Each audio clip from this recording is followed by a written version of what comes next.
Hey guys, welcome back to the Shooters Bay. This is Cooter. In today's video, I figured I'd do a Cooter view video for y'all.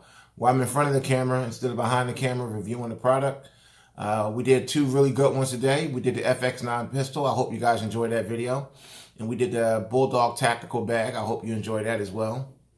Real quick, I just want to share a story about my local FFL and just how FFLs are becoming increasingly annoyed with online gun purchases and transfers to their stores.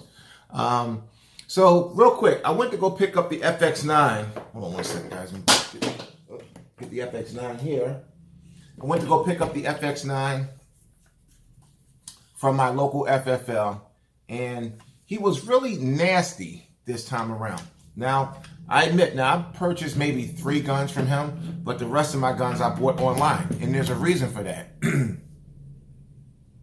Lower prices is definitely one reason to buy online, but for me, the biggest reason for buying online versus buying in a brick and mortar store is selection.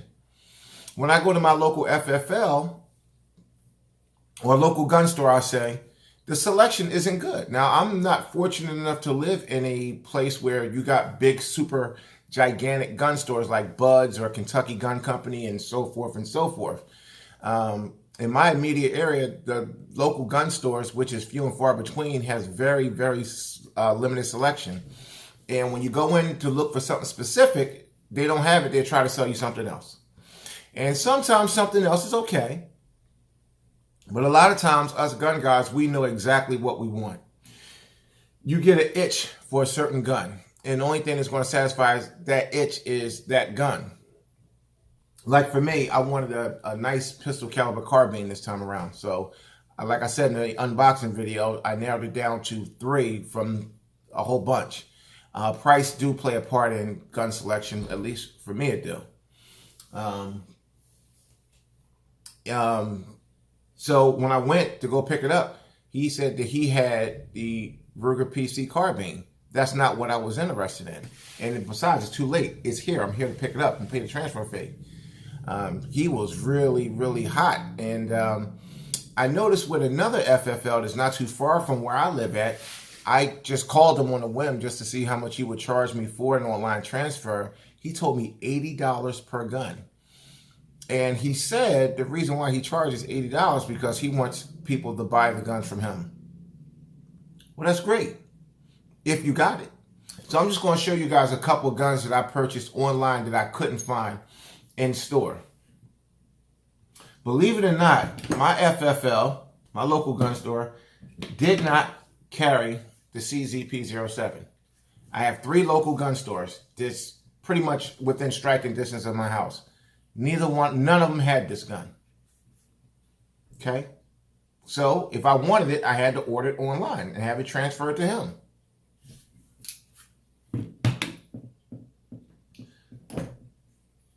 The Canik TP9V2. They didn't have this in stock at none of the stores. I had to buy it online. You guys want to get a kick out of the last one. You're going to get a huge kick out of the last one. None of them stock the G2, the Taurus Millennium G2, one of the most popular concealed carry pistols out there on a budget. They didn't have this in stock. How could you not have this in stock? It's a $200 gun that's flying off the shelves online, I would imagine. And we're not even going to talk about trying to get something like this, the FX9. We're not even going to discuss me trying to get something like this local. It's not going to happen. Then, if you do happen to find it at the brick and mortar store, they're going to probably mark it up $100. I don't mind them marking it up $50 because I got paid anywhere from $25 to $40 for the transfer, so that take care of that. But even if they marked it up $100, that wouldn't be too bad because it's just like paying $50 more. Now, if it's a good store, they're really helpful when you go in. They treat you good. The prices are pretty much in line with the online prices. You don't mind paying them a few extra bucks to keep them in business. Guys, we need our brick and mortar gun stores. We do. last minute items, ammo. Like you can actually order your ammo online. You don't really need them, but it's nice to have a brick and mortar store. A lot of the stores have ranges, so you can go there and practice. We don't want the brick and mortar stores to go away, but we want them to understand something. Online has the selection that people want. Okay. Online is going to give you the good price. Now, I know brick and mortar store, mom and pop gun shop can't compete with something like Buds or Classic Firearms. They just don't have the buying power. And I don't expect them to compete. But when you mark the gun up $200 more than those guys, or $100 more than those guys, then it starts becoming $100. I don't think, depending on the gun, I don't think a lot of us would have a problem with a $100 markup because you don't have to pay the transfer. So that knocks that down automatically, depending on what your transfer is. If you have a $25 transfer fee and you don't have to now you don't have to pay shipping or the transfer fee. So that'll put you close to the $100 anyway. Unless you're dealing with somewhere like Buds who have free shipping. So if your local guy is charging $700 for the gun and Buds is charging $600, you're going to make out pretty good buying it from Buds. But you still got to pay the FFL fee. You're not going to pay the shipping cost, but that extra $50 that you could save could be for some ammo. But put that aside.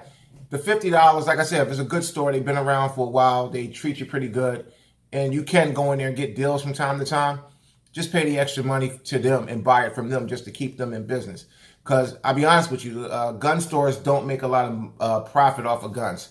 The small gun stores don't make a lot of profit. Now, a place like Buds, Classic Firearms, they're going to make profit off of their guns because they have the buying power. They can order, for example, they can order this FX9 pistol in pallets. They can order cases upon cases of this shit. They can order a whole truck full of it because the buying power is there.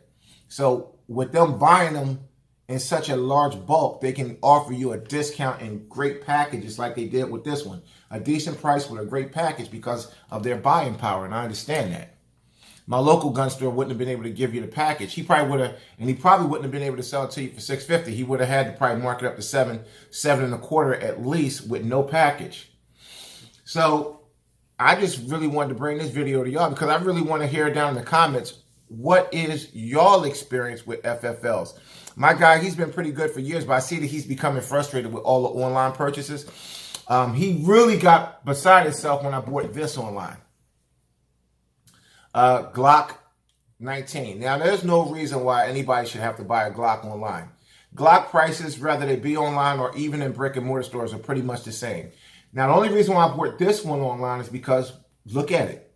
None of the local guys was going to have a Navy Tribute edition of this Glock. I can only find it on one online seller. Okay, so that's the reason why I ordered this. But yeah, something common like this, Glocks, and the prices on Glocks are pretty much set. Every store I go into, the Glock price is pretty much in line with the online price. I would say one thing about the Glocks, the prices are pretty consistent.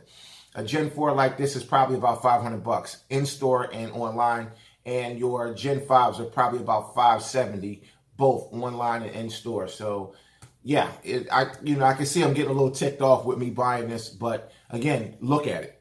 So that's pretty much where I'm at.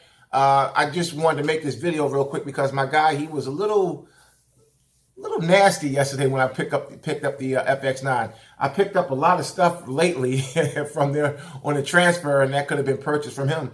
However, though, I did purchase this from him. My Maverick 88. I'll show you guys what I purchased from him in the last year alone.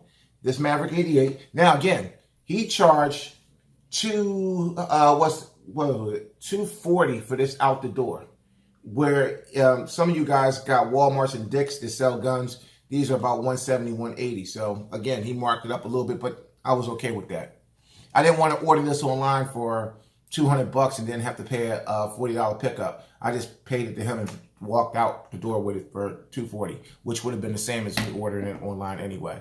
See, that's what I'm talking about. Keep the prices consistent. I bought that from him. I bought this Walther PPS from him. He gave me a good price on this.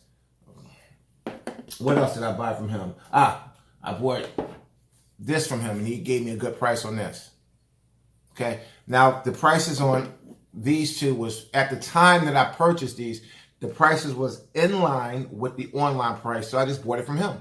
I got this from him, I think last year. It was $4.25 for the LE edition, and that's what it was going for on Buds, $4.25. I got this from him about 6-7 months ago. The price on this SIG P320 was $535, and that was in line with the online price, so I just bought it from him.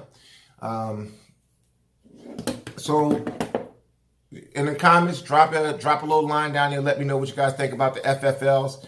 Transfer fees. I know some places got good transfer fees. You might live next to a place that charges $10 to $15 for transfers. I wish I did.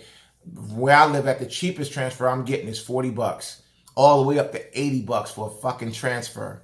So this is Cooter. This was just a quick little discussion video. I want to make more of these in front of the camera videos. I'm going to always continue to do the reviews behind the camera. That's just the way I like to do it, tabletop style. We can do a couple reviews in front of the camera. That's fine. I don't have a problem with that, but I'm probably stick to that format for the products. And then when I want to talk to you guys like this, I'll just hop in front of the camera. This is Cooter. Thanks. I'll catch you in the next one. Thanks for supporting the channel.